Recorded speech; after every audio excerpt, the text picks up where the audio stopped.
alright. From the sun to Nation X quest, the truth is our guide. In the vast expanse, it's where we reside. Hands up to the sky, let the bass ignite. Feel the groove surround us, everything's alright. SNX Radio, let the truth ignite. Together we'll shine, bringing shadows to light. In this cosmic dance, we're connecting the dots. Tune into the frequency, let's explore the spots. Heavy bass drops with tight beats. Illuminate the shadows, the echo of our call. On this roller rink we'll never fall. Feel the energy rising, can you sense the spark? As we dive deeper into the cosmic arc.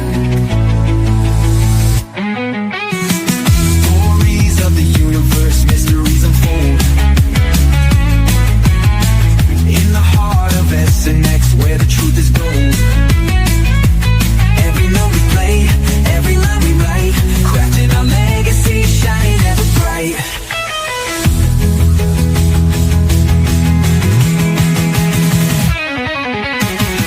SNX Radio, let the truth ignite. Together we'll shine, bringing shadows to light. In this cosmic dance, we're connecting the dots. Tune into the frequency, let's explore the spot. Here in the spotlight, we're taking our turn. With the fire in our hearts, let the passion burn. SNX Radio's call, ringing through the air. Together we rise, together we dare. So join us now, let the rhythm flow. With SNX Radio, we're ready to go. Unraveling the mystery side by side, we stand hand in hand. In this dance of truth, let the story expand.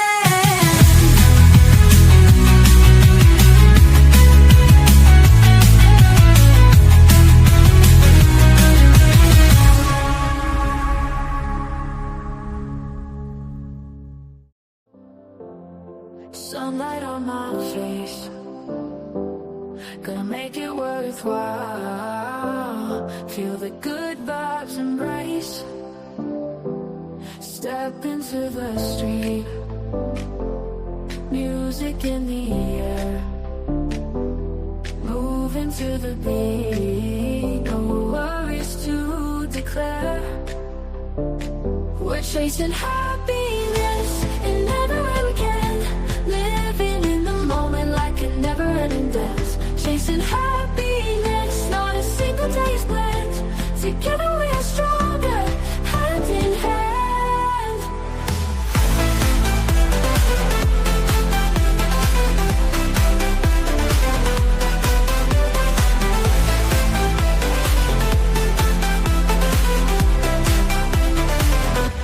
Laughing with my friends, echoes in the park, joy that never ends. Even when it's dark, stars shine in the night, mirror in our eyes. Everything feels right underneath the skies. We're chasing happiness in every way we can. Living in the moment like a never-ending dance. Chasing happiness, not a single place blend. Together we are stronger, hand in hand.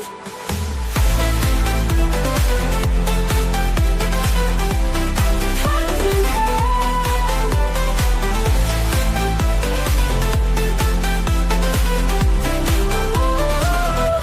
Laughing with my friends, echoes in the park, joy that never ends.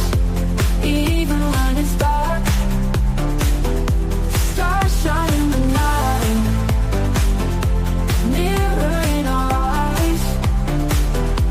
Everything feels right underneath the skies. We're chasing happiness in every way we can. Living in the moment like a never-ending dance. Chasing happiness, not a single place blend. Together we are stronger, hand in hand.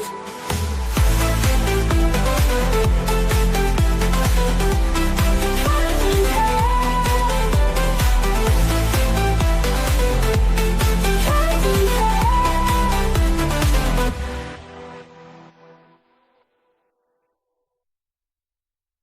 woke up with a smile, sunlight on my face, gonna make it worthwhile, feel the good vibes and bright.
Good evening, everybody. How are we doing? Good. How are you? Oh, and welcome to X Radio and Lightgate. So we got quite an adventure going on. I apologize, it kind of kicked me out there for a second, but I'd like to introduce, I know without further ado, many of you know them, but we got Preston Dennett and Dolly Safran, the lovely Dolly Safran. Preston began investigating UFOs and paranormal in 1986, where he discovered that his family's friends and coworkers were having dramatic, unexplained encounters. Since then, he has interviewed hundreds of encounters and witnesses and investigated a wide variety of paranormal network with MUFON, a ghost hunter, a paranormal researcher, author of 30 books and more than 100 articles on UFOs.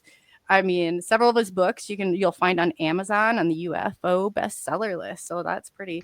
I mean, he speaks a multitude of German, Portuguese, Russian, Islam. That's awesome. He's also been on Coast to Coast, History Channel, Deep Sea UFOs, UFO Hunters, Ancient Aliens, to say just a few. He's definitely known. His contact information and everything should be too if you look into the description, and I will repost that. Now we got to go on to Dolly Safran. And let me say about Dolly, I have to give Dolly like so much credit because she really stands her ground. I watched her do something so that I was so impressed by, and just the courage that she has. You can learn so much by listening to her, and if you understand that her background history is just as phenomenal. So I'm going to just go into a little bit. Her first conscious encounter occurred in 1973 at the age of 14 when a UFO landed in her backyard. She was taken on board by the gray extraterrestrials. Over the years, she's had numerous encounters, included being taken to other planets, learning various subjects, and even plotting a UFO. She met multiple ETs and was informed that Earth is on a very verge of the significant changes. And she will go into that tonight because anytime I start to go into it, I always refer this to Dolly because I said she's got this. So her mission as per Grays is to assist humanity in surviving these changes, and hers are documented under the book Cemetery, a true UFO adventure by Preston Dennett himself. And Dolly has, and I can let her talk a little bit about it, but she's part of the DOD. She was a nurse, like a certified nurse. She's gone through and was a zookeeper even. I mean, she's got just the richest background. So without further ado, I don't know, Preston, if you want to address the chat or not, but you're more than welcome to. I know you like to do that. A lot of them are. Well, I appreciate that. Thanks, Coley. Yeah, I do see that the show is streaming on my channel. So yay, that was a little tricky there. Thank you, Dolly. And yeah, hello to all you folks in chat. I see a lot of familiar names there. Let me see. There's White Dragon and Jay. And who else do we have? Rocco, Brian. Some new names here for sure, too. So yeah, hi all you folks. Thank you for joining us. If you have not subscribed to Lightgate, now's your chance. So that's Preston and Dolly's channel that they do. It's phenomenal. It's amazing. They've got some amazing interviews on there. So definitely check out their channel and subscribe if you're listening on the side. So definitely. So without further ado, I'll let each of you go through and kind of give. I didn't, get to go into all the details. But Preston, you've got some amazing projects in the work and doing a lot with like people's hometowns, and so that's pretty phenomenal. I don't know if you kind of want to tell everybody a little bit about what your current projects are. Yeah. I got involved in this as a skeptic. I've been at it now for almost 40 years, 32 books, over 100 articles, got a YouTube channel going strong, and latest projects, my 3 most recent books are, of course, Symmetry, still doing well. It recently popped back up to like number 13 on the bestseller list, which is really cool because it's been almost 2 years since it came out. Oh, wow. So yeah, still going strong. We're working on a sequel right now to that. That is really what's taking up most of my time. Other 2 latest books were Not From Here, Volume 5, all about articles I've written actually over the years, exploring the different types of UFO cases, weird patterns, unusual areas that haven't been explored before.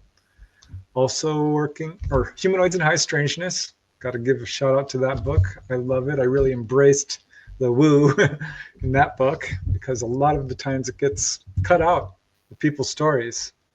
I know this for a fact because I've talked to some people whose stories were in other people's books, well-known researchers, and basically edited out the good stuff, the spiritual stuff, the ghosties, and so forth. But also working on another book about out-of-body experiences. Will be my second autobiographical book. Don't normally write about myself, but I am this time because out-of-body experiences are so much fun.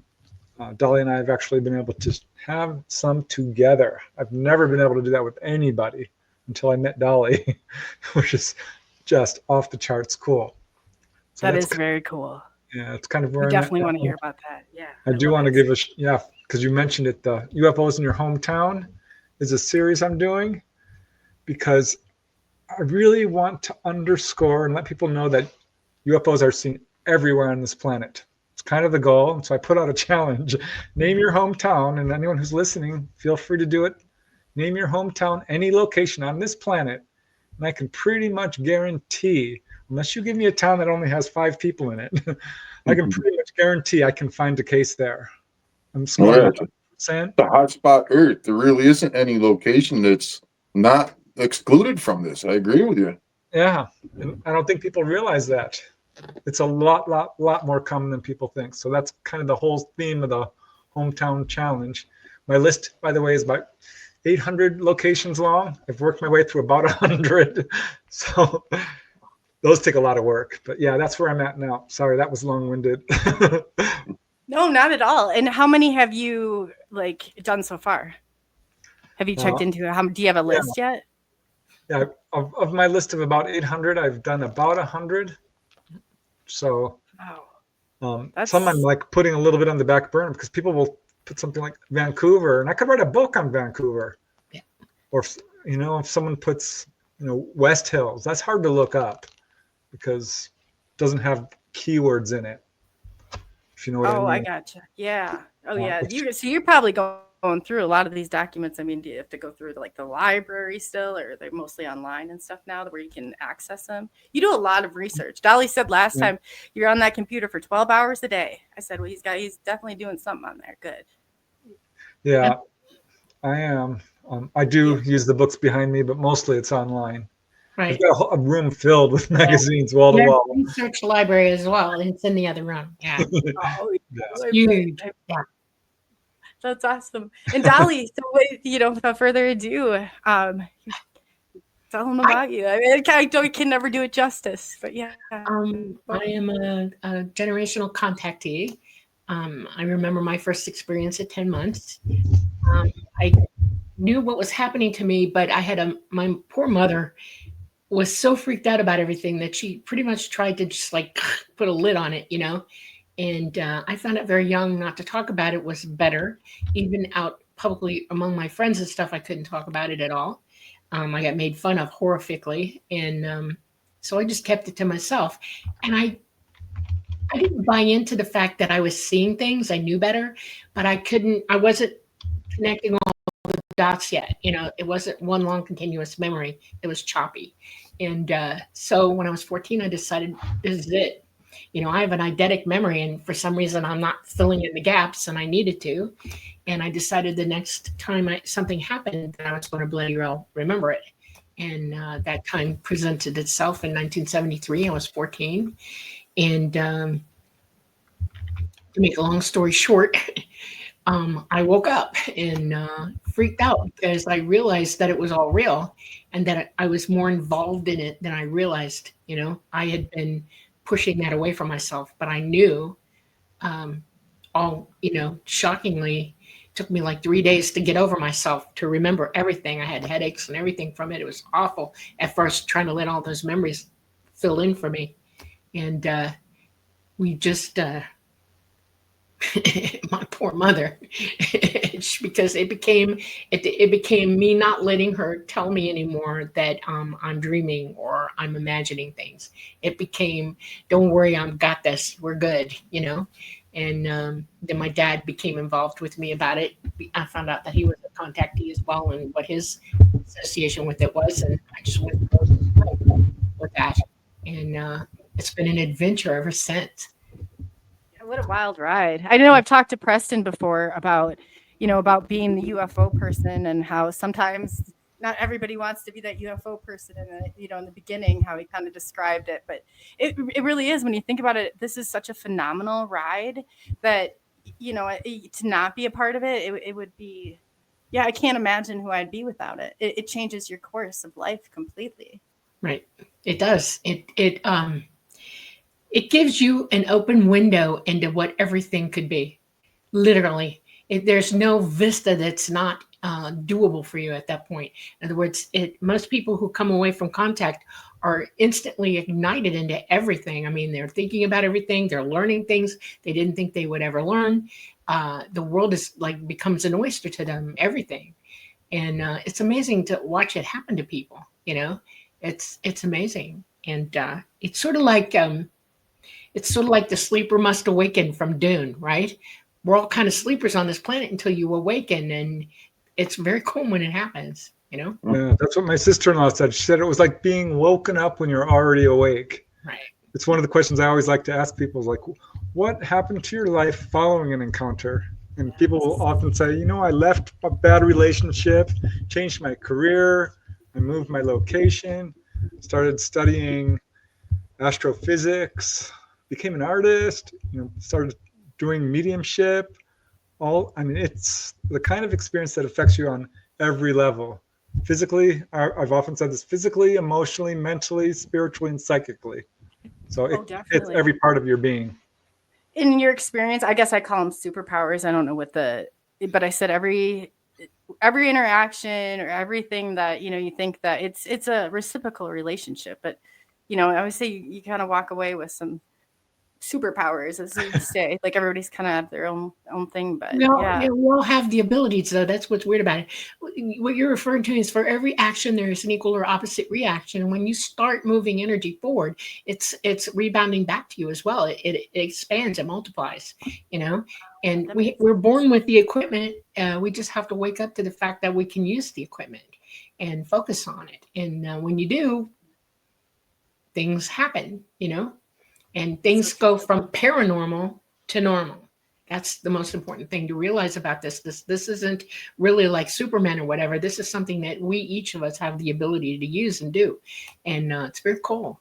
It's like, I've had a couple of ladies tell me, if I knew this when I was a new parent, I would have made sure that my kids got this early, right off the bat.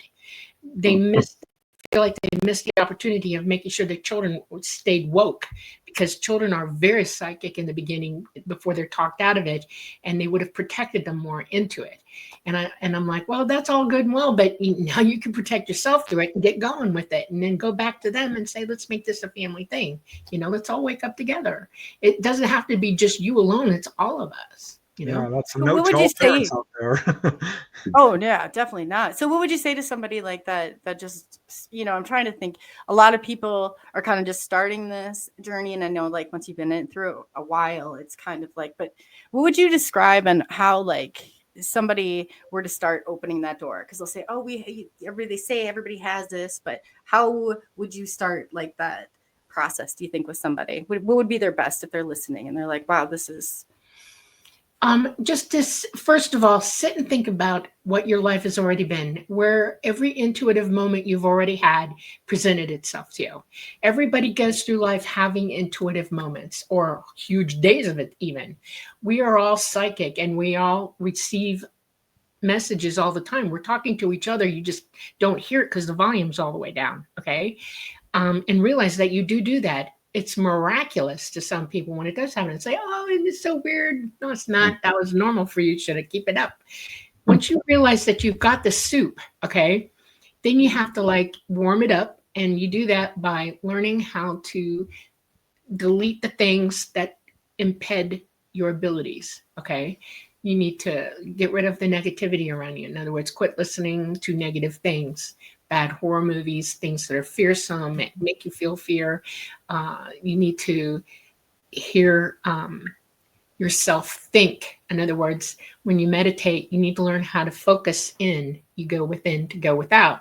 In other words, you have to shut up long enough to hear what's coming in at you. And meditation is really the best first step for that. And there's all kinds of people out there. Preston teaches it. He's got a book about it. Transcendental Meditation. James Monroe is out there, right, Preston? Robert Monroe. Robert Monroe. Okay. I don't want to call him James. from the Monroe Institute. Is that what you? Yes. Okay, That's a cool. really good place to begin. And then you can play little games. When you learn how to ride a bike, you know, your parents put training wheels on it right first. Some kids just got to ride the three-wheeler and then the training wheels before they can get up on two tires. Well, learning what your senses are really heightened is the same thing. So get a deck of cards that have colors on it, color circles, and then the ones with all the little wavy lines or the triangles or whatever, and play that game with yourself. Okay, keep a notebook. That's interesting. Make sure that you're exercising your ability privately with yourself. When you start to see a change, when you start to see, oh, I'm trending up here. Oh, wow. Keep going, keep going, keep going. And when you hit a certain level of it, like you're about 40, 50% more than you were before, because when you first start, it's going to be 30%. If you hit 80%, okay, then you need to employ with somebody else. In other words, it's like kids going into the schoolyard to play games together. Go find somebody to play the psychic game with. And I want you to remember something. Your psychic ability isn't just hearing things or feeling them in your head. All of your senses play into this. Your psychic abilities are all your senses hyper aware. Smell, hearing, taste, touch, and feeling, you know. Your psychic ability ramps them up into the extreme. So you become clairaudient. You can hear things. You become clairsentient, where you can start to receive messages and transmit them back. You become clairvoyant, where that's almost like a medium, where you're starting to hear everything that's around you and things like that. It's a whole list or different steps that you'll take towards psychic ability.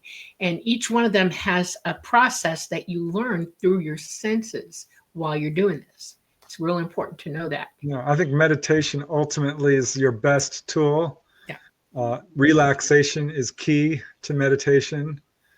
And, you know, there are all kinds of things that a person can do. One thing that I see that really halts people is fear.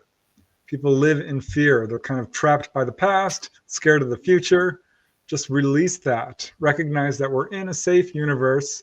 The very worst thing that's going to happen to you is passing on. Turns out that's not so bad. You go to a wonderful higher realm, which is great. You never actually die. So leave that fear behind. But you know, commune with nature. Play with your dog. Turn off the TV, because we have this things just coming at us from all directions. If you can spend 5 minutes in a quiet place and just nurturing yourself, Right. realize your desires, face your fears. Don't procrastinate, because that starts to build up and takes all the consciousness away from you. Right. What needs to be done. So you can have some time to just breathe.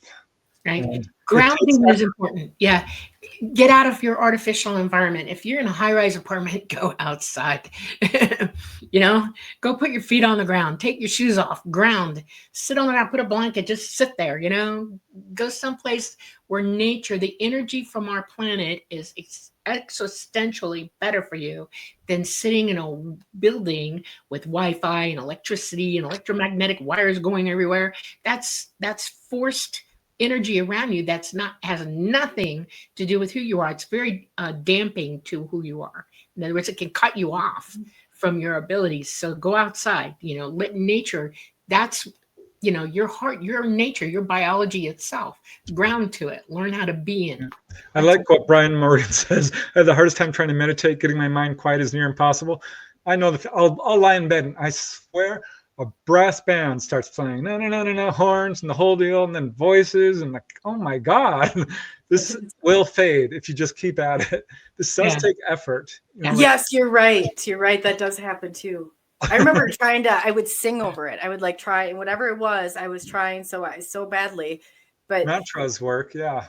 Yeah, well, no, I was able to do it after I got advice from you because I was getting so excited when it was getting close. And then you said, no, getting excited. And that's exactly what happened.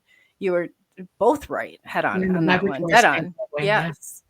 So I was able to do it. I was very excited. I remembered what somebody looked like and what they sounded like. And that's a technique that Preston and Dolly had taught me when I was going back. So yeah, phenomenal. And two, Dolly, you said something very interesting. And this has been the $1 million question. And maybe you can answer it because I take notes. And then every time I get off of here, I always have these moments where I'm like, aha, every single time. You got me on it. You talked about where up until the point that you have maybe consciousness or you're awake, not woke, but awake, you're still whatever, that the paranormal. You're lucid. Yeah. Yes, lucid. That the paranormal then becomes the normal. Yeah. So where do the paranormal, and if somebody were to ask, because they go hand in hand, how do you explain that? In reality, there is no paranormal. This is all normal energy all around you. That's where you have to divert yourself away from that false narrative. Okay, you've been given a false narrative. It doesn't exist. It's not real. Paranormal is normal. All energy is normal, and you are part of it. You're swimming in it with everybody else and everything else. And you have to understand that fear makes you think paranormally. Don't do it. That's part of the fear factor. Let it go. Just let it go. If you see paranormal, paranormal is like a word they gave us to make us think that it's fiction and not real. Then is what you're saying. Yeah, that too. Yeah, or to make you fear it. People fear ghosts. People fear ET. People fear angels. Some people really fear angels. They fear Satan. They fear all kinds of stuff. It's like, no. This is all normal stuff. You just have to know what it is. Understanding what things are is how you lose that fear, that illusory thinking. Don't put things on reality that don't belong there. You're safe in this, and you can't be hurt because we're very, very energetic ourselves, and there's nothing that can hurt you unless you give it permission to. That's the key. Fear gives permission to something else to nail you. Don't do it because you let that energy on you, that you let that bad energy in. Stop doing that. You don't need it. It doesn't belong to you. Okay. Don't give permission. Don't let fear give permission for you to be pounded by stupid stuff. Yeah, especially don't fear something that's not actually even happening to you. Right, exactly. That's true. That's true. I always say to people, why do you want to re-experience something you don't even know how it's going to be? Because it's 10 times worse, when you're going through it. You have to learn. That's a big thing. There is no such thing as paranormal or supernatural. It's only that we don't understand it. We call it that because we don't fully understand the mechanisms. Don't know what you're looking at yet. Yeah. It's the laws of the universe are not being broken here. The laws of the universe are the laws of the universe. So no, it's absolutely natural. And do you think that it was intended for a gateway, that we were intended to communicate like this way, and it was just something that absolutely. They said you were born with the equipment. You were supposed to be using it all along. There we go. Okay? But those who Yeah. want to enslave you will stop you from being who you should be so that you bend to their will, not your own. You're an autonomous being. Every one of us are. And you have the right to call the ball. That's your life. That's your path. That's what you're doing. We have some rules in corporate in that morality stands with us at the same time. Okay. We're autonomous, but I don't have the right to take your life. I don't have the right to hit you or hurt you or starve you or use you against your own will. What I do have the right to do is live my life. You know, each of us has a right to live our lives. And in doing that, we have to learn that the balance of this is that we are not alone. We're here with everybody else. And that if you help others, you're helping yourself at the same time. Okay. It's a cooperative effort. That's what psychic We're all one. Right. You know, a really easy and good and fun way to access the paranormal is through the dream state. We have a tendency to look at dreams as being, not real. They are real. They actually do happen to you. They're very meaningful. They are part of your consciousness that is actually sending messages to you that are vital. Yeah. It's vital to your spiritual growth. Because if you look at your dreams, you'll see an enormous number of them about your desires and fears. But there are some, 10 or 20% that start to have real valid information to them. And the trick is becoming lucid in the dream state. And when you have that happen, and you wake up in the dream, you realize instantly, well, this is how it's supposed to be. Right. What's so cool is then you begin having precognition. And that's when you're back awake, you're on Earth, and suddenly you walk into the dream you had probably the night before. It's very cool. I call it waking lucidity because suddenly the world gets very dreamlike. You can see those little sparkles that you have in the dream state, and it's like, kind of come full circle. That's what we're supposed to be. Yeah. Wow. That's it. That is so. You kind of not to use my own experience, but when I was having a hard time doing it, because I said I'd fall asleep during meditation, which I think happens to a lot of people. Dolly said, "Well, turn around and lay in your bed backwards." And I was like, "Yeah, lay in my bed." Don't do No, the because you're normal. not going to be as comfortable. Yeah, it's not the normal everyday thing. So people who are listening, I know they're going to be fascinated. Especially coming back to this topic, and you guys. Dolly appears. I mean, you guys have been in the same. Dolly has gone to Preston and been able. She's comes in the form of an orb, right? A golden orb. So sometimes I look golden. I have a really how do I explain this? I don't want to sound weird. I am weird. Okay. When I remote view, I show myself. People see me as a blue orb. Okay, because I can remote my consciousness to where you're at. And if I'm physically in the room with you, with my conscious, you'll see me as a blue orb. But if I OBE toward you, I come in what you can see of me, what I am, but I glow gold for some reason. And not everybody does that. And the only thing I could tell you is that I am using my abilities at high. I'm high ability, and I think that's what you're seeing. It's the volume is turned up, and it all looks gold. Okay, to people who see it. If you're able to see auras, okay, that's a person's energy. Okay, and we change colors. Our auras do different things. If you're sad or sick, you're going to be yellow, gray, umber, things like that, darker. And if you're really, really happy, you're going to come off as blue or purple, pink, red, those things. If you're angry, oh yeah, you're going to show red. Red is high energy, and anger is some of the highest energy you got. If you make a 2-year-old really mad and you've got poltergeists in your house, that's what's happening, is their energy is ramping and they're letting you have it with that. They don't even know they're doing it to you. Okay. But they're doing it to the house. So if you see somebody who's golden, then this is a person who would be associated with high abilities. Okay. That's all I'm saying. That's why I look golden to people. It's just that my abilities are ramped up. I got There's a reason people say green with envy or Yeah. Emotions play into that. Oh, wow. That's interesting now that you say that. Yeah. There's a question I see on there from Michael Kennedy. Preston wants to speak on the process of providing or of the remote viewing. Sorry. Which is this, how do you differentiate between remote viewing and like an OBE? Are they kind of the same, or can you kind of? That's one thing I never got into. They're brothers, myself. sisters. Yeah, they're related. And OBE is when you physically, your consciousness completely leaves your body out, the whole thing. You can be lucid, wide awake. I'm sitting here and I can remote to you wherever you're at. And I can view you from that perspective. I can move my mind to wherever you are. I call it tapping. Okay. I'm not only doing that. If I can get into your vicinity, remote viewing, I can hear you think. Sometimes I can hear you think when I'm online with you. So, by the way, just this kind of weird connection going on there. No, I get that. Yeah. But remote viewing is your consciousness is able to see past the physical and go wherever it wants to go, literally in the world of the universe. You can remote view to anywhere. The ability to do that happens in stages.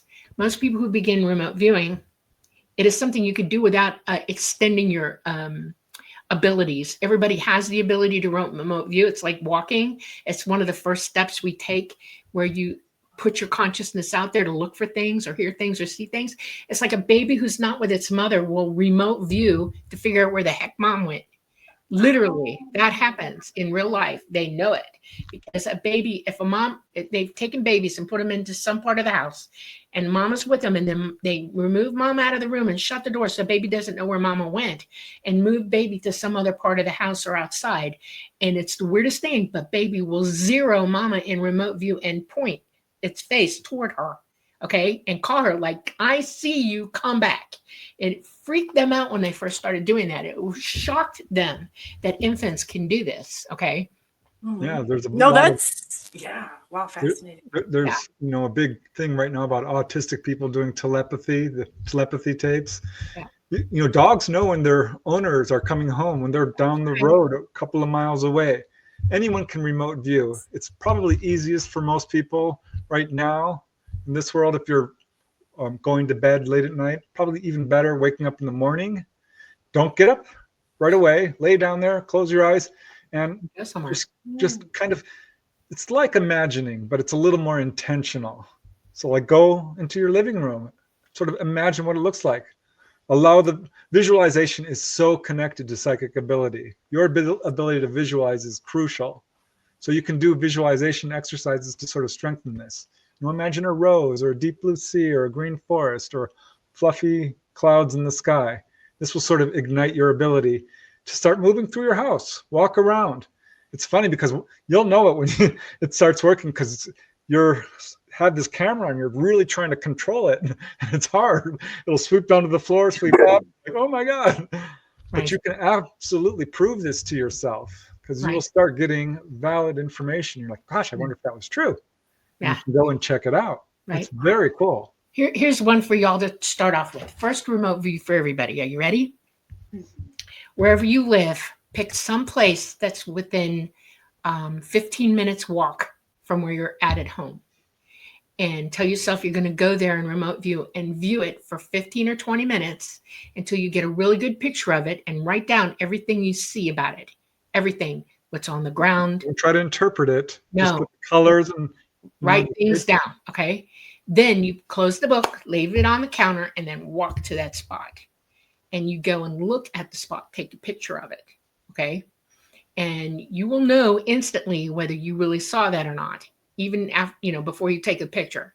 The picture is so that you bring it home and you sit down and you open your book back up and you verify, click, click, click, click, click. And it doesn't have to be visual. It can be sounds as well. It can be smells. Yeah. Remote viewing works with all the senses, like Dolly was saying. Yeah.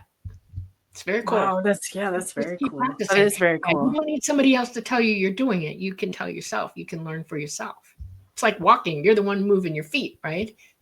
Same thing. Yeah, that's fascinating. So you can actually see the shift happen if you're. Another thing you can do is pick a book off your bookshelf and think, okay, what am I going to see when I open it? Open it. Practice that. You can do that real easily, 10 times a day. It's fun. You're like, well, I didn't get that one right, but suddenly you'll get the picture. A picture book works best, but really anything. Yeah. And it's like, wow, it's exactly what I, or turn on the, right before you turn on the TV, what do you think is going to be on there? And just, oh, I get what you're saying. Okay. Yeah, you start using your intuition. There's little things. When someone calls, ask yourself, who is it? Without looking at, before, when the phone rings, don't look at it. Just think, Yeah. reach out. Funny thing That's about psychic ability, okay, I want you to think about this. You're living in the third dimension and everything has a timeline to you because everything is so gravity heavy here and it's so slow and light is so compact, you don't see all of it. You don't see all the dimensions around you, all right? Your abilities have the ability to see through that. And there are people who are clairsentient. In other words, they know when something's coming at them. They know when something happens somewhere else because they feel it. They don't need space time to tell them because there is no space time. Once you open up your abilities, you go right through all of that. I'll give you, for instance, this is a hard one for me to talk about, but I'll explain it through. When 9/11 happened, it hit me like a ton of bricks. I was at the vet with my dog when something was wrong. I knew it. We were coming home and I refused to go to the house first. I went to the dock, okay, and sat down because something was wrong. I knew it. And I felt after about 10 minutes of being there, thousands of people go through me like, oh my God, okay, never felt this in my life. I got up and I ran to the house. And when I opened the door, they had it on TV and I saw the second plane hit. And that's when I passed out onto the floor. Now I'm wide open psychic and I can't avoid this. This happens to me, okay? But when you go through normal life, the easy part is you'll be walking down the street and you'll say to yourself, you'll hear it, you'll feel them, you'll hear them talking to you already from their vantage point. I'm right around the block from you. Okay, I'm here. Or you could be in a store and you'll say, you know what, I'm going to take a right today because something's over there that I need to walk into. And boom, you did. Okay. Or you could be walking into a situation that might not be okay for you. And you say, you know what, I need to back off and turn around and go the other way. That's clairsentience. You know when things are going to go well for you, when you're going to meet up with people you love or somebody new you need to meet. I mean, it's that kind of wave of information that's coming at you. It's incredible. I've never ever been in a time in my life where I haven't been out in public and I will turn towards something really cool and interesting that I wouldn't have because I pick up on it. I hear it. I feel it. I'm going to walk to it. Okay. And I do. Yeah. And it's really cool. Your impulses are kind of disguised as intuition. Follow your impulses. These will lead you to what you're looking for. Right. If you just have a feeling, the impulse is actually intuitive. You're right. So do you think that's why, like in the schools and the impulsivity and all the ADHD is so negative because it keeps you out of living right there in the moment? Not a fan of authentic and genuinely. Yeah, no, that's very interesting. When we were kids, we didn't put labels on people like we do now. Right. And autism is, I think looked upon as a disorder. I'm not so sure it is.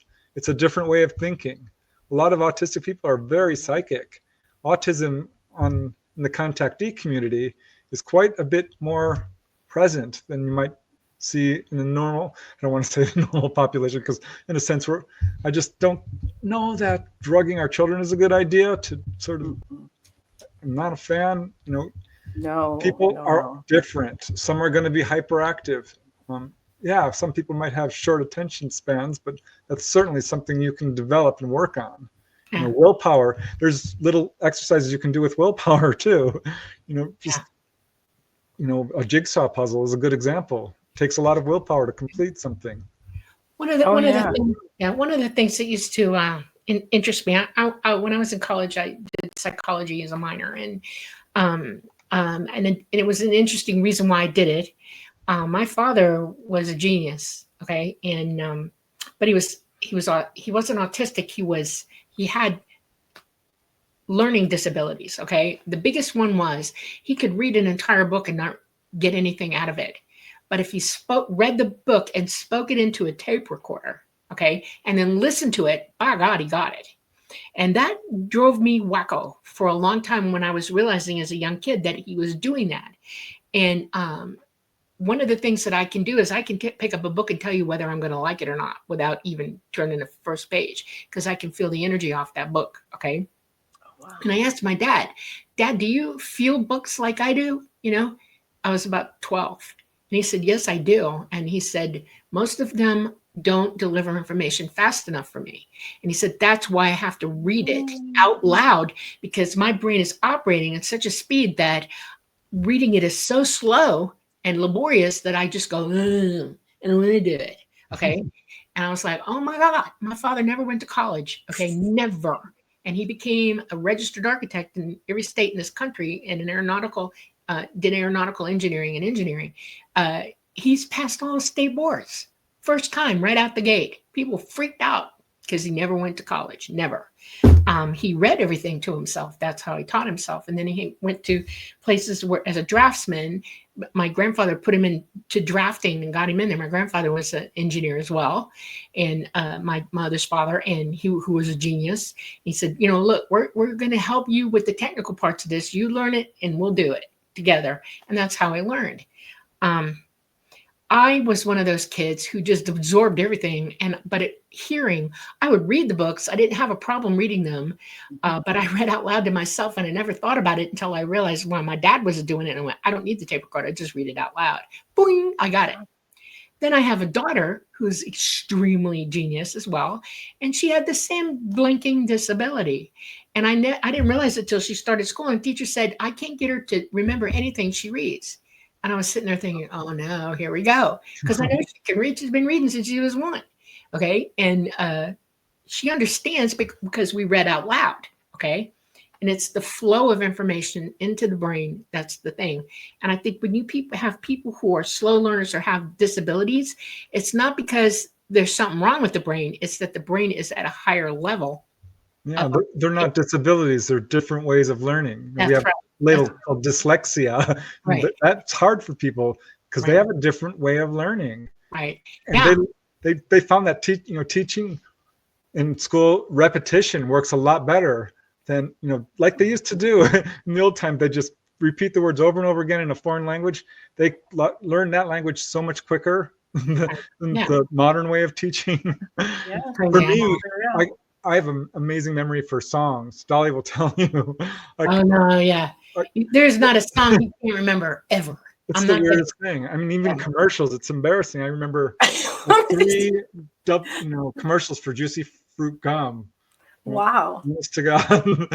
Did you always have that memory, or was it since you kind of got into all? Because Preston, can you tell everybody how you got into this? Because you weren't an experiencer at first, right?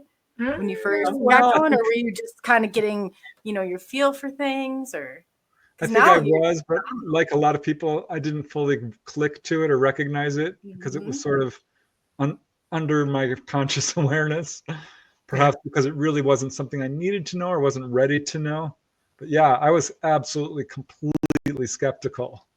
And it's so weird because I remember once at age 9, and my sister will verify this, I always ask her like once or twice a year, you remember this? Because I don't want her to forget, she's my witness. We were watching TV in the living room, and there was a game show called Treasure Hunt, which, I'm like, that lady in the audience, they're going to pick her. I just knew it. And sure enough, they did. There were 3 canisters. One had the flowers in it. You had to pick the flowers to play to guess which money was in the box. There was 50 boxes on the stage, and one had a huge check. I'm like, it's the canister on the far right. And she picked it. And then I'm like, the check is in box number 56. I don't remember the number, but it was, I knew the number, and she didn't pick it. But then they opened the box, and sure enough, we just laughed and laughed and laughed. I had no idea that was psychic. He still does that. Don't let him kid you around. He still does that. I bet. Like, there were little clues. Yeah. I did have a missing time incident that I didn't recognize until as I was an adult, because with 6 kids in the family, you don't miss lunch. I missed lunch. I was so mad. I was in my room. They said, you weren't there. I'm like, yes, I was. I said, no, we looked for you. So I wonder about your physical body was gone then, too. I'm guessing. Wow. So little things like that. But yeah, I was so skeptical that I didn't want to hear it. I was very into science, really trying to verify what I could prove. And that completely collapsed when I found out that my brother had seen a UFO. My sister-in-law saw grays after seeing a UFO. The lady I worked with, her whole family saw UFOs, and her daughter started getting taken on board. So it hit home literally, and my whole belief system collapsed. My family was divided. My dad thought I had lost my mind. So did my older brothers. Mark, the one who saw UFO, he of course knew. But then I started having out-of-body experiences, which is no coincidence, because this is what happens. Contact opens you up. And then my dad really lost his mind. He's like, I should have taken you to church. I'm glad you came back to the out-of-body experience part. Well, I had a conversation with somebody once. They said that they experienced what they could call an out-of-body experience. They were playing a video game. Next thing you know, they were looking at their body. It felt like things were clicking and shifting. Next thing you know, he's playing a guitar. But his concern was, as he was around people, how can he be shifted out of his body and still interact and do things like be on autopilot? It's amazing, right? Yeah. I've talked to people who've had out-of-body experiences while driving. Freaks them out. They're looking at their car down there and like, oh my God. We have this ability. It's when we are in a focused state, we have a tendency to dissociate. Right. It's very much a hypnotic state. So it's conducive to this. We have this ability to basically bilocate. Yeah. But you got to remember that your consciousness is fully 100% aware 24/7. Never stops. Okay. It's who you are. Your physical mind, once you make the connection to your physical mind is watching what your consciousness is doing, because your consciousness is what's talking to you to be you. It's your programmer. Your brain, your physical mind is your computer, and your consciousness does that. Sometimes people get locked into their own head and they get cut off from their consciousness, and it can make them a little crazy. Okay. Remember that remote viewing and OBEing are connected. Okay. It's the same thing. Just depends on how lucid you are and where you are and what you're doing. And yeah, you can be fully conscious a lot, sitting up and doing stuff, and suddenly you're not in your body anymore, but the connection is still there to your physical mind, and your physical mind is watching you do it. See what I'm saying? Yes. Yeah, Yes. most people connect out-of-body experience with near-death experiences, and they think that's what it is. So yeah, that clears it up for a lot of people. Yeah. Well, one of my experiences, this makes sense now. The first one I had, I could describe it. I could see myself, but then when I was there, I was restrained, and I could see them, but I could see myself. I was like, how? But that right there just kind of seeing yourself out of body and looking down at yourself, looking at yourself. Yeah, that's weird as heck, isn't it? It's like, yes. And I never put it together, because I'd always tell people, I'd be like, no, listen, I could see myself, and then myself could see, so your consciousness really were having a good day. Okay. And you were your consciousness was telling your physical mind what it was looking at outside of your body. And there have been people on this planet who are so advanced, they not only go out of body, but they bilocate and absolutely can interact physically with other people. Yeah. Padre Pio basically never left his church I think it was in Spain, but he was seen all over the world. Yeah. That was him. He was working miracles and there's a whole number of people who have actually done this. Yeah. And that is essentially an out-of-body experience on steroids. Yeah. Really, it's called bilocation. Yeah. Oh, really? It's okay, Preston. You remember when I visited you in LA after you showed up when I was in Florida? It's a type of bilocation I did. I physically showed up in your room. I have the ability to manifest out as physical as I can. Okay. That's why you saw me. Remember when I stomped on your floor? Yeah, I was watching TV and all of a sudden, kabam! I'm like, what the heck? And I'm looking around. I couldn't see her. Noisy neighbor upstairs. No, there was no one upstairs. I pinpointed this. It came from right in front of me. That was what was so weird. And I'm like, well, I don't know what the heck that was. Did you hear that? Yeah. Dolly called me up later, like, did you hear anything? I'm like, I did. What did you do? Stomped on your floor. Yeah. That's great. Like, I love that. What a confirmation. Yeah. Like, what confirmation. You have physicality. When you're OBE, you're still a physical being. The energy that you are has weight. It's physical. All light has property. Okay. And so when you get good at it, you realize that, and you can work it, Yeah, you have to gather enough prana and vital energy to I know technically how to do it. I haven't been able to do it, but I'm beginning to understand the mechanics behind it, which is always what I like to do, because I'm like, how is this happening? I need to know. Yeah. What did you figure out so far? Like, just Yeah, you can absolutely do it, but it's connected to, it's like prana or chi. There's an energy, a vital energy that runs through the universe, and you can draw on it to sort of manifest. And there are people, I know I've talked to people, Marilyn Hughes, she's an out-of-body lady who's quite well known, got a bunch of books on it. She talked about how she was able to move objects on a couple of occasions. For a year, when I first started going out of body, I would set up a pencil on the end, so it's just really easy to push over. Never could do it. Still haven't done it. Kind of got. Yeah, but you walk around the house at night, OBE, and you show yourself to the dog all the time. The cats too. Yeah. And they will react to you. And a couple of times I've witnessed you actually pet the dog and her respond to you petting her. And I was like, oh, he's figuring it out, So you're working on it. I see you doing it. Yeah, it's funny. It's one of the first things I do if I manage to get out of body is I'll run. Just go for the animals. Dolly, are you there? And so, do you see them differently, or do you see them in the same environment, and it just looks like, what does the environment look like? No, I look really young and buff, and I have beautiful. I used to have such great hair. I'm like yours. Beautiful long hair. Buff, yeah. And yeah, I used to work out, and so I'm a little bit older now, but when I'm out of body, I look good. That's where you go, young self. I know, I know that. I'm coming all fully makeup, hair done. Then that would save me some time for sure. Yeah.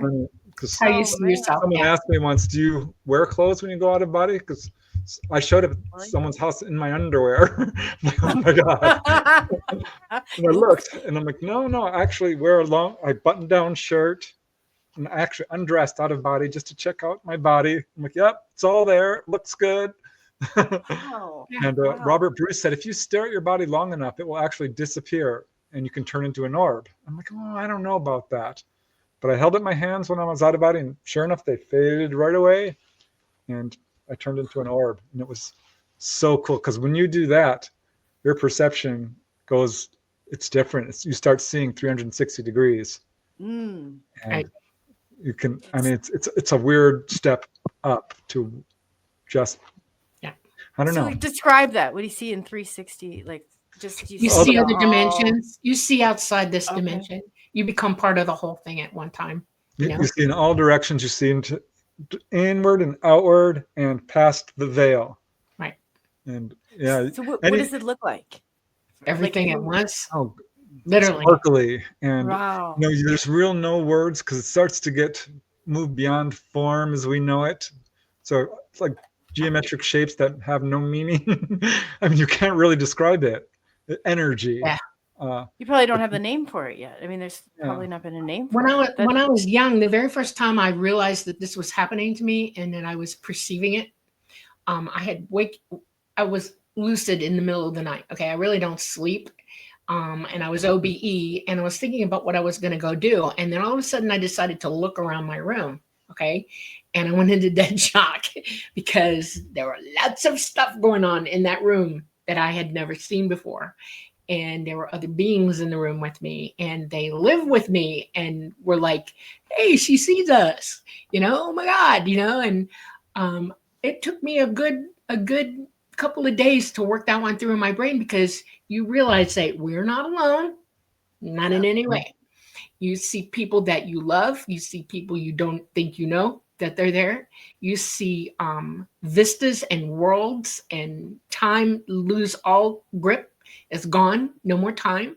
And you see things, I mean, just energetically going through. You can do this yourself. Just sit very still in your easy chair. Relax as much as you can. Breathe deeply, and stare ahead. You can start to see the energy in the walls. You can start to see little lights. Your peripheral vision is particularly perceptive to, spiritual phenomena. Yeah. So if you just sit still, completely still, not moving around at all, that's a trick, and it's really hard to do because you start getting itches, and you really want to start wiggling it.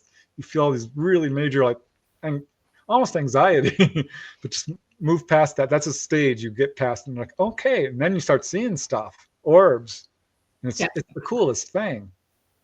It takes 5-10 minutes of just sitting still, 20 if you're beginning. But But Then yeah, are you looking past? I guess when I go into like my state where I see spirits, it's almost like I do get really quiet. People can tell if they've known me long enough, but I look almost like I'm looking past them, and that's where it Yeah. all kind Yeah, of because you appears. lose the dimensional space. They're in a separate dimension from you. They're yeah. not in. We're You're not in. using your inner senses, your Yeah. inner vision. You know, we all have, for every outer sense we have one that's absolutely a psychic sense that is connected to it. Right. So Oh, that's fascinating. Oh, sorry. Go I've ahead, heard you use Rodney. the words remote viewing and out of body experience, but something you haven't said was astral projection. It's just the same thing, just different Yes. terms. Astral projection is the first way they explained out of body. Okay. And because you're astrally projecting your consciousness out, only they used to refer to your soul. You're astraling out. What's funny about that is that's not exactly how it's happening. You're already out. You're you're just not hanging in the body. You're projecting here from source. Okay. You've projected down into this body to be in this body when you're here. And you're totally released from that connection when you die by, your silver cord disappears. You're gone. But you're already in source. That's why you immediately go right back to it. Okay. The connection is, so, you hear me say sometimes you have to go within to go without. That's what I mean. You have to go within what you're living in to go without. But it's the same thing from source. Your consciousness is already gone within to go without as well. It's a weird way of looking at things. We have the physical body, the etheric body, the astral body, the Buddhic, causal, mental, atmic. I might have those in the different order, but basically, according to Eastern tradition, there's 7 bodies. And but it's not, the truth is, it's one body that reaches into source. So when you're going out of body, what you're basically doing is just kind of moving your awareness into that part of you that is in that dimension.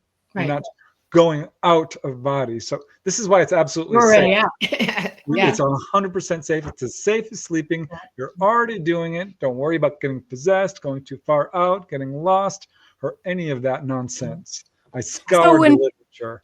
So let's crack one right now. So when somebody says that you have to be chained to it and that you have you believe that's just nonsense. That's just a scare tactic, right? No, it's an energetic connection. When your mother and father create you, okay, the moment of conception, your energy is already there, okay, and it's now you're coding your own DNA, as a matter of fact, into this body. Your ethereal body, your consciousness has an ethereal body, okay, and it's indwelling now, and it's creating this, and it connects to the brain, and it pre-programs your brain with itself. Babies wake up conscious. They know who they are. They do. Not everybody remembers that. If you did, you would be amazed. It's like, oh, okay, yeah. So you're already there, all right, but you've come from source to get here. It's not the cord from your body out, it's source cord to you, to your consciousness, okay? Your body holds the cord as well. We perceive it as that because you're energetically connected to the energy source in your heart. That's where the node is that you're indwelling, okay? You're not indwelling in your brain, you're indwelling in your chest and your heart. They've actually identified a part of the heart that they don't understand what it's doing. It's the energy source, and they think that's exactly where your consciousness is lying, and they've almost proven it 100%. And it is. Your DNA is in there too. You have the DNA also in your heart from your mother, your grandmother, your grandmother, grandmother, grandmother, grandmother, grandmother, grandmother. It's the female thing. Males have it as well, and it's DNA that goes through all the way through human history, all of it, all of us, and it's coded. And it's your ethereal body, your consciousness that carries that code, and it knows where it's going to go. That's why we get to choose where we're going, because we know the code, we're going to it. If you think about it, everything is coded. All energy is coded. All matter is coded. All of it. DNA is a code. And when you unravel the DNA and look at it, you go, wow, because it's got everything in it.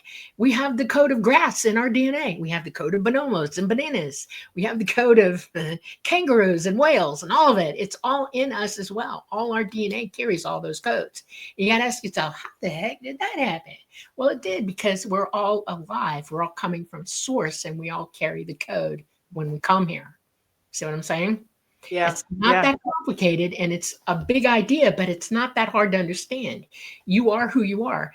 The only thing that happens to you when you physically pass away, when you lose the body, the ego of the body doesn't go with you. Everything that you loved, everything that you know, everything that you learned, all the wisdom of everything goes out with you, and you remember who you were.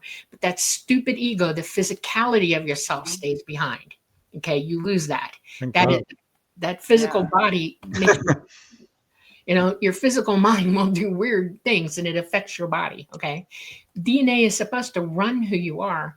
And when you allow things like hate and fear and murder and aggravation, you're changing the code in this body, and your consciousness is like, going, stop. Don't do it. This is what karma is. Karma is you repairing your DNA so that you lose all that stuff and become wise enough to let it go. That's what Buddha kept saying. Just let it go, let it go, let it go. Don't keep this stuff, because it's physically damaging you. And it is, because it affects your DNA. And when you pass away, that DNA is altered. And when you come back, you still got to deal with that DNA that you altered in a previous life. Ooh. That's the connection. Yeah, we don't even understand DNA.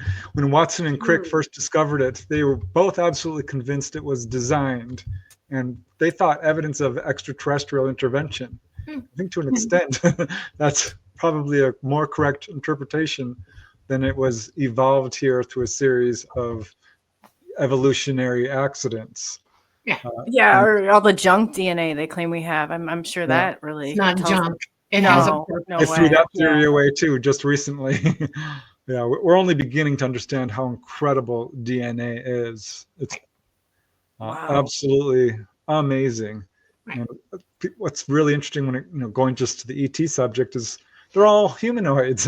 They're all very much like us. So DNA is throughout the universe. Yeah, we're all essentially all the same thing. When they say you are us, we are you, and we are all one, they're not joking around. That's real. All of us have the same DNA. It just dials up differently from place. I don't know what Beck tombs are. I have not heard that term. What do you guys think about Beck so many tombs? people have claimed, they dream through just collective hysteria. I'm not sure. Yeah, if Brian, I think he's still on here, Brian Morgan, if you could give us a little bit more information. I found it fascinating, but I don't know what those are either.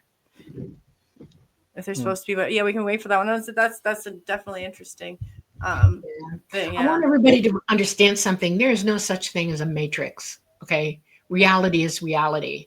Your consciousness is reality. Okay, 12 dimensions is reality. The universe is a reality. We're all in reality together. You're not dreaming. This is real. In the third dimension, it's very real, because this physical body can get hurt. This physical body can take damage. This physical body can do all kinds of weird things, including pass away. Okay, we're only here for a short time. In the span of all time, or no space time, the numbers are greater than when you're here. You're only here for a spit in a bucket. That's it. You're a traveler coming through, passing through, right? So when you think about what you're doing here, half the people on this planet are wasting their time with things that don't matter. That's so true. True. When you use your abilities, that doesn't become a part of your issue. You start to, when you wake up, you realize, oh, now I know what I need to do. Now I know what I have to do for myself, because it becomes healing for you to know that, oh, I have not paid attention to this. I really need to deal with it. If each of us healed ourselves, we would all be fine all at the same time. That's a big deal. That if we all did what was necessary for each one of us, we would then operate at optimum and be willing to employ wisdom with one another while we're here together. And it's an important thing to learn. It's really important. And we would do so much for ourselves. It's like, how do I explain this? When you're riding on the merry-go-round and there's the brass ring, and you're trying to reach for it, and when you get it, do you know what you get when you get the brass ring? You get to go to anywhere in the carnival. People don't remember that. They forget. You get to play all the games. You get to see all the stuff. You get to go see everything in the carnival because you've got the brass ring. That's the treat. It's the same thing with your abilities. You use your abilities. You've just been handed the keys to the kingdom. Only you gave them to yourself because you can't. And it opens up the kingdom to you and you go, wow. And you don't stop because it's that good. You know? Yeah. Well, Yeah. people are too busy being entertained instead of wanting to learn. There's so much entertainment, Dolly. I know. Well, it's not really entertainment. It's training. It is. Sorry. Yes. It's No, I mean there's too much like stuff people that want to be entertained instead of trying to learn things. right. They're Exactly. too distracted. Yeah, I it's know. too bad. Another thing you really want to do is learn to control your thoughts a little bit, because thoughts are things. It's a cliche phrase, but when you go out of body, you will absolutely be demonstrated this. Because if you think it, there are certain places you will absolutely manifest every single thing you think. It's like a laser cannon on the other side. Right. Emotion is so powerful on the other side. So these are all things it's a great place to work on your issues. Because when I went out of body, I would get really angry. I would get extremely lustful. I would get really hungry. And I would have to deal with this, work through it. And the lust part was all kinds of fun. Don't get me wrong. I would create feasts of food too. It was funny. I built a table would appear to me. Yeah. I'd have brownies and chicken nuggets and sour cream and onion potato chips and Neapolitan ice cream and a glass of orange juice. And I would gorge over and over again until I just got over this. It's called the desire body. Yeah. So these are things you go through when you go out of body. And there's irony in Pandora's box. I saw a question in chat, which I do want to just address, like how do you protect yourself? First of all, recognize that when you're out of body, you cannot be physically harmed. It's impossible. Right. It's really hard to sort of get that into your head when you see stuff coming at you. But you can occasionally encounter negative entities. And I've had my share of a few of them. And initially I just ran. I went right back to my body. And finally I learned to just hold my ground, project kind of white light and love. And ultimately, if they're very negative, that's going to drive them insane. Right. But the best thing you can do is, just go to the higher realms. Go to where we all go when we die. All you have to do is kind of appeal to a deceased loved one or a spirit guide, and they will take you there. And there you will not ever meet a single hostile entity.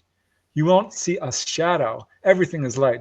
There are no shadows there. It's the coolest thing. It's the most beautiful place you could possibly imagine.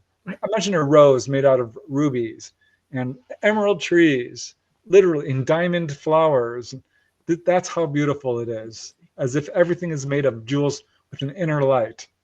And you're absolutely safe. You may encounter hostile entities, but that would only be on the lower realms, which I've explored all of them. Well, not all of them, but I did a lot of exploring of the lower hellish, what I would call hellish realms.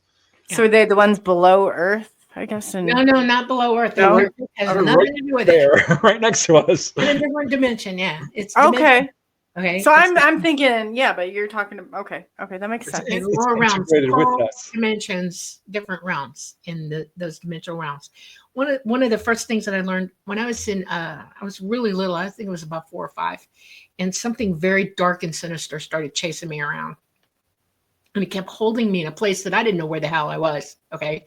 And it kept chasing me around saying, you belong to me, blah, blah, blah, telling me every lie I could think of. And after a little while, it was like a whole week of this over and over and over again. I told my great grandmother, who was old and knew what to say to me. And she said, turn around and tell it to get away from you now.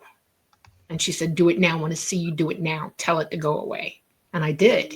And she said, now, if you see it again, you know what to do. Oh, I knew what to do. It showed up. It did show up. It wasn't chasing me this time. It was staring at me. And there was this huge staircase in this house where we were at. And I pulled a knoll post off. And I held it in my hand. And I said, you're done. And it looked at me. And I said, I'm serious. You're done. I'm going to take the house down around your head. and you're going to go away. Okay. And I chased it with the newel post in my hand because you're capable of anything, OBE. Okay. Anything. And it ran, it left. And I took that house down stick by stick by stick. I took it down. Okay. I didn't leave it standing. It was no longer part of my existence. And I've never been bothered by it ever again. And I realized that my friends used to tell me, you're a force to be reckoned with. And I always wondered why people treated me a certain way when I was growing up. She said, everybody's afraid to tell you anything. And I was like, why? And she said, because we're afraid how you're going to react. And I said, what do you mean? And she said, you're the biggest goody two-shoes on the planet. And I said, no, I'm not. And they said, yes, you are, because you won't stand for anybody to do anything wrong. And I was like, oh. I said, well, I don't know how to tell you what that is for me. I'm not going to let you be an idiot. That's for sure. Don't even try it. Not in my presence. He said, that's what we're talking about. We're not going to tell you we're going to go do something stupid because you're going to go, no. And you're strong enough. I love it. And I was like, oh, okay. And that played in my head. I was like, oh, all right. And I just took it through life that way. And that's how we should be. We should be able to stand up to stupid stuff. We should be able to stand up or understand that if you do this, this is going to happen. That's where for every action, there's an equal or opposite reaction comes in. And you can already project yourself. Oh, no, I'm not learning that lesson. I've done that already. No, go have a nice day. Reminds me of that TV show, What Would You Do, with John Quinones. I don't know if you've ever seen it. Yes, I have. People, and it always brings joy to my heart and restores my faith in humanity when people stand up to someone who's doing something wrong. It's awesome when we see people doing that. It's like, yeah, I'm on your side. I'm walking with you. We're together. No, absolutely, will stand up for you. Right. Do the right thing. It's not that hard. You're right. And I've seen, and you say walk the talk, but I've seen both of you, and I've seen Dolly take a stance on stuff where I like applauding her. She can't say, but I no, I'm applauding you. And if there's somebody that, then I'm going to put them down and they're not coming on this one because you both are so reputable and you've taught, just the over the years I've got to see all this. So yeah, I'll mark them. They won't see my show either. So I just, you're not just talking it. You guys are both walking the talk. Walk in love, walk in joy. Mm-hmm. That's where you should live. You're not doing anyone any favors if you're not telling them the truth. You're actually damaging them. Yeah. Ultimately. Mm-hmm. Yeah, that's true. It's to their benefit, It is. And, I said the growing pains are real, lessons learned. It all goes along with it. But I too, would want to stop here just to take a little break for the radio side. So if it's okay with you guys, we just reconvene and we'll questions, chat. If you have questions, put them all in caps so we can get them out to Dolly and Preston. This is a wealth of knowledge right here. So definitely take advantage of that and ask those questions. So, and we will be back just shortly. I'd say probably just right under the 5-minute marker. So we will see you then. So until then, we're gonna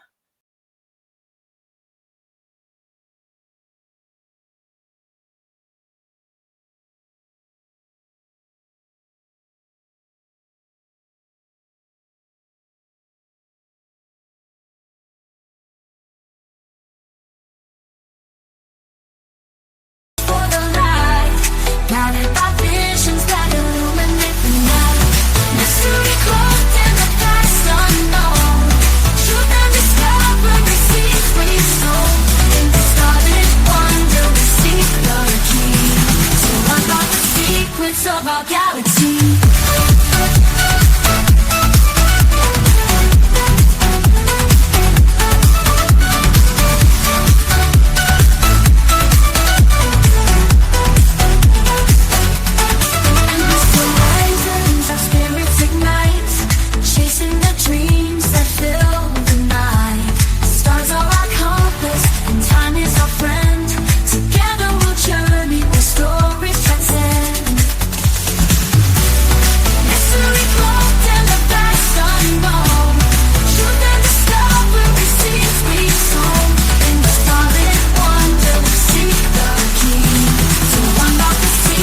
Of our galaxy.